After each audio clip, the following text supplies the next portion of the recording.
Are you ready to dive into the realm of intelligence so you can go from this to this to this and even to this by the end of the video? I hope you're ready now, because let's continue our journey to the power of knowledge with mission 2 of Let's Play and Explain Ace Code Infinity. So let's get this going. Welcome back. Let's continue where we left off. Now, where was I? Oh, right. So tensions were escalating worldwide. The wars that resulted led to an increasing number of refugees. To handle these refugees, special semi-autonomous zones were established in the EU, the Asian nations, and part of Russia. Iyuli, the zone founded in southern Russia, was the largest of them land-wise, which allowed them to take in vast numbers of migrants. But these refugees were treated like cheap labor. Living conditions grew worse, and the region was soon home to gigantic slum areas. Anti-foreign worker demonstrations were rife across the entire zone, threatening peace and welfare in the surrounding regions. As a result, a certain company stepped in to help support the job market in the refugee zones. That company was Wherner Enterprises, the defense contractor giant. Once nations had to slash their military budgets after the Ulysses disaster, the private military service industry with its mercenary forces experienced a major boom. Also, thanks to the Advanced Automated Aviation Plan introducing enhanced computer numerical control to aircraft manufacture, it became a simple matter to rebuild previously existing aircraft designs. The resulting glut in available aircraft led to a new issue, a lack of pilots to control them. Hence why you now see mercenary groups cobbled together from dropout pilots. But I digress. The nations and federations overseeing the special zones welcomed Wherner's support. In turn, Wherner received huge parcels of land and a huge workforce to do its bidding. Soon the company expanded from its core military business into energy and space development. Their business had an enormous impact on recovery efforts around the world, and the localized conflicts began to simmer down. Now we come to today, 20 years later. The special zones have shown major economic growth under Wherner's wing. But the huge weapons stockpiles stored in these zones have made them a breeding ground for armed extremist groups. These groups have formed a multinational network spread across the special zones. And more we're seeing them carry out anti-imperialist attacks in the nations surrounding Iyuli. This has led the UN and the world's superpowers to label them terrorists. Which brings us to... Are you awake? Sorry, you must be tired. We can pick this up another time. See? Now you know what Iyuli is, but we're gonna talk more about that after the briefing. Let's go now, briefing for mission 2, Great Migration.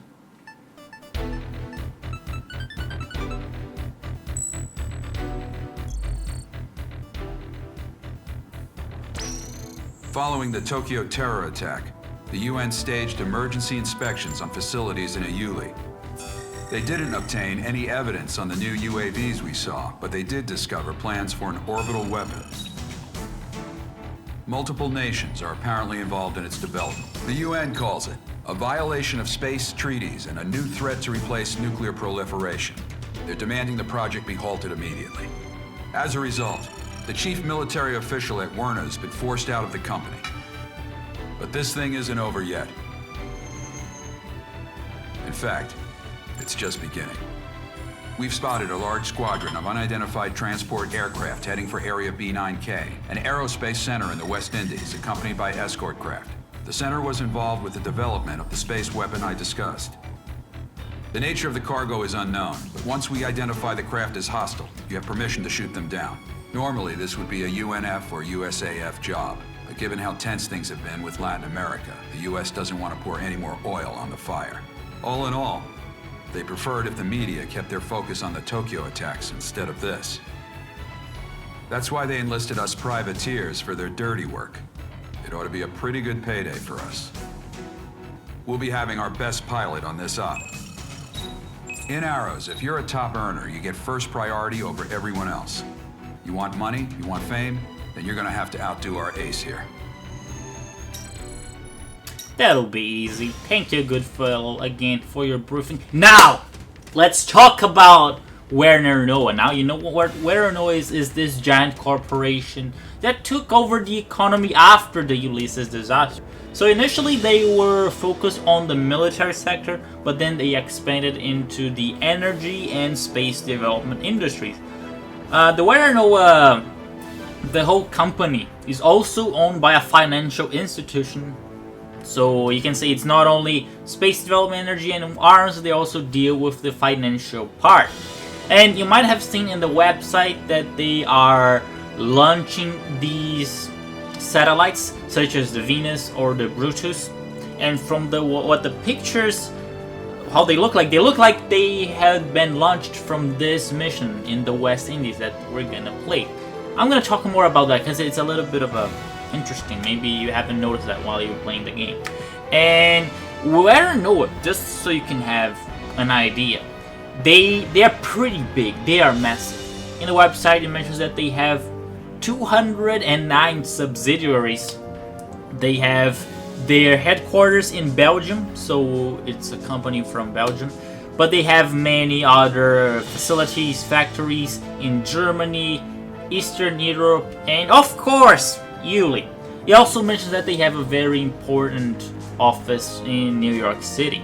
And they have, besides that areas, they have the Global Economy Research Department, Missile Management Department, and many research and development departments for many of its areas, military, space, energy, and so on.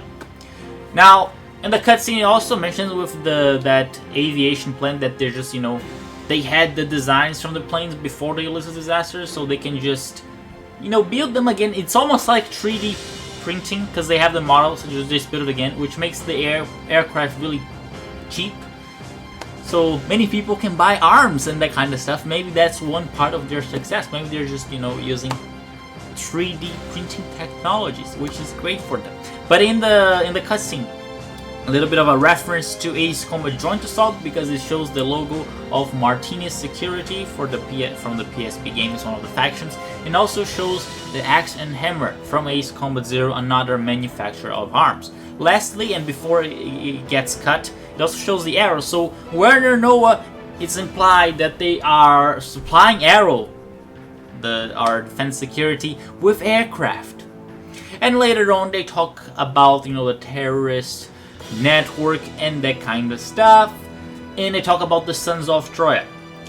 Here's the thing though, there's not much information about this terrorist organization. I'm not gonna spoil now because you're gonna see what happens to them later, but there's not much information about them. Although their logo changed since the trailers before Infinity. It got a little bit more red and they changed some of the bullets, but that's a reference to ancient Greek history, which is also where the name Ulysses comes from. However, now that I explained everything from the cutscene, guess what? Yes, it's time for some spoilers. So if you don't want to be spoiled, you can just skip to this part that I'm indicating you. But if you're a veteran Ace Combat player, you can just stay here. Are you sure you're not gonna skip? Okay. I knew you were not gonna skip anyways, of course. You want to know! You want the intelligence, the lore! Alright, so here's the thing. On the web browser there, it's a very small detail. It is very hard to see unless you have a large monitor, which fortunately helped me seeing that.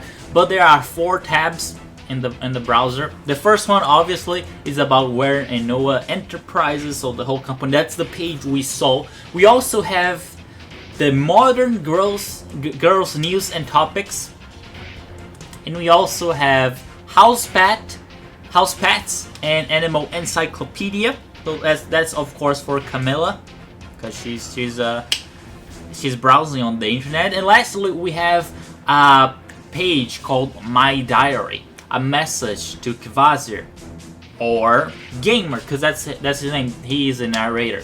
So you can see there's this communication between Camilla and Gamer, and she's interested in pets and modern girls news and topics. So that's just the thing I thought was interesting. So let's talk about the briefing. So we have that space machine, the super weapon that they're developing. That's called Odes. We're gonna talk more in the future. It appears later in the game. I don't want to spoil now. We also have Kacker Cohen. That guy, he shares the same the surname with the scientist from Ace Combat 3, the one that developed and created Nemo. So that's the reference right there.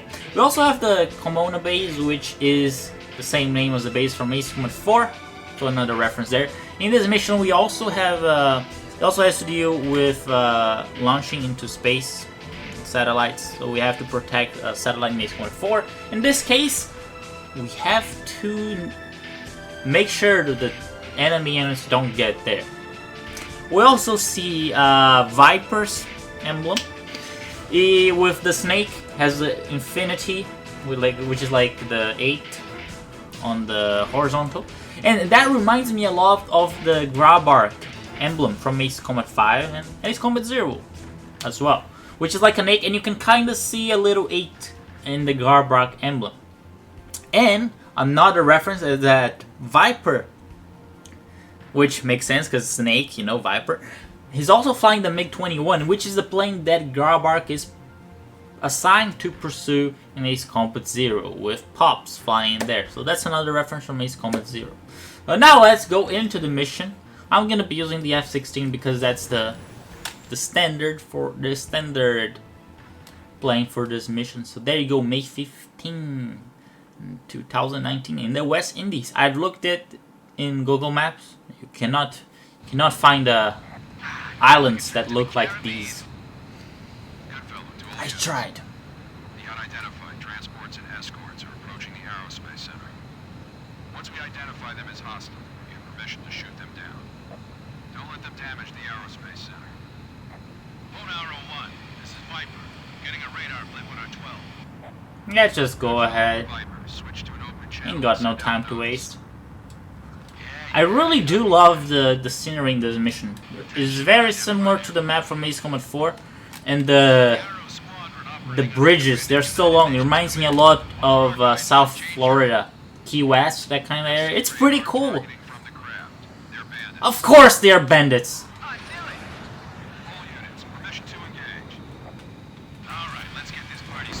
Yeah, don't get too close to your enemy in real life. Hey, there he goes. So this mission is also a tutorial, but some more advanced than when compared to the last mission. And he died.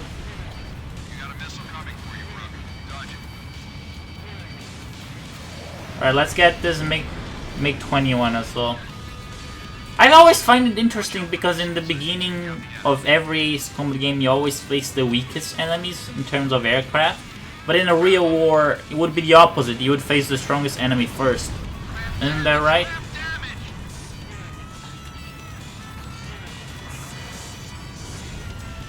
And he died.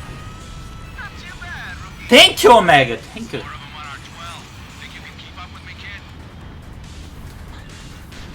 Alright, let's just get...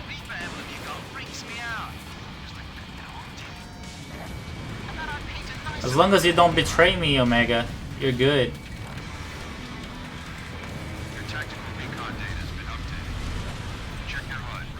Alright, good fellows, finally gonna talk about the data link. Now the data link, whoa! Whoa! Yeah, don't get too close to your enemy in real life.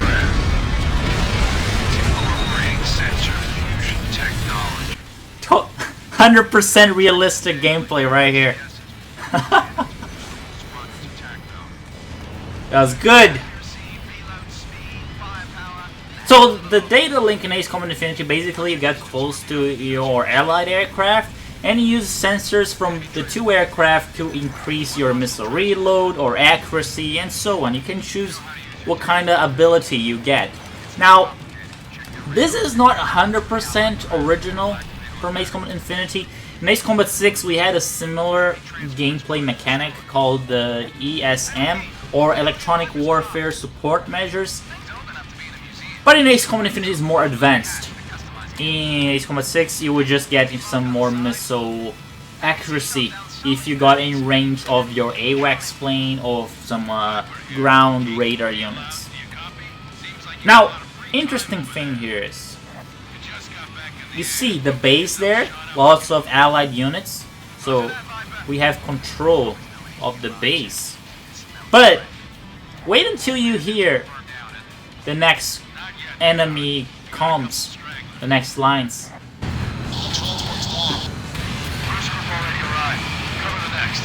First group already arrived? Cover the next? How can it have arrived if we have control of the base?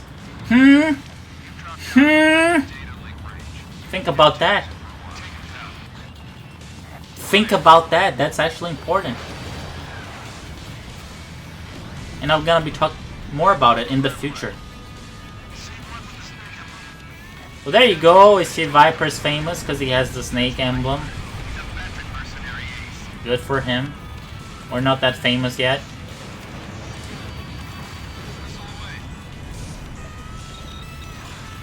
I do love this map.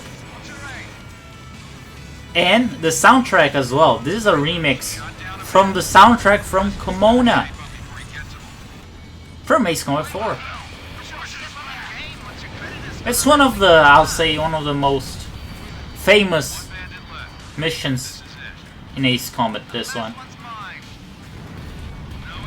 There you go, the last guy.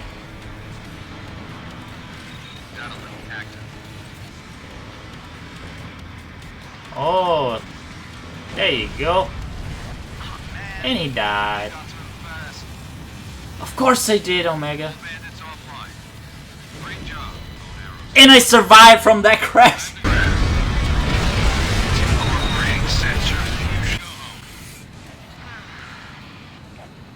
Don't get so sad, Omega. There's more action coming. How'd our new recruit do? Reaper kid? Not bad considering. If he applies himself, I can see him becoming useful. Anyone can, if they put in the time to get past their growing pains. Too bad that last guy didn't get that far. Yeah, because you pushed him too hard.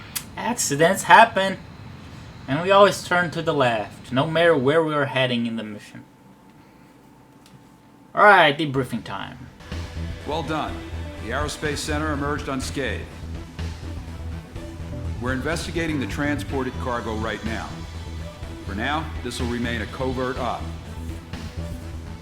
Now, I know you guys just went halfway around the world, but I've got more work for you.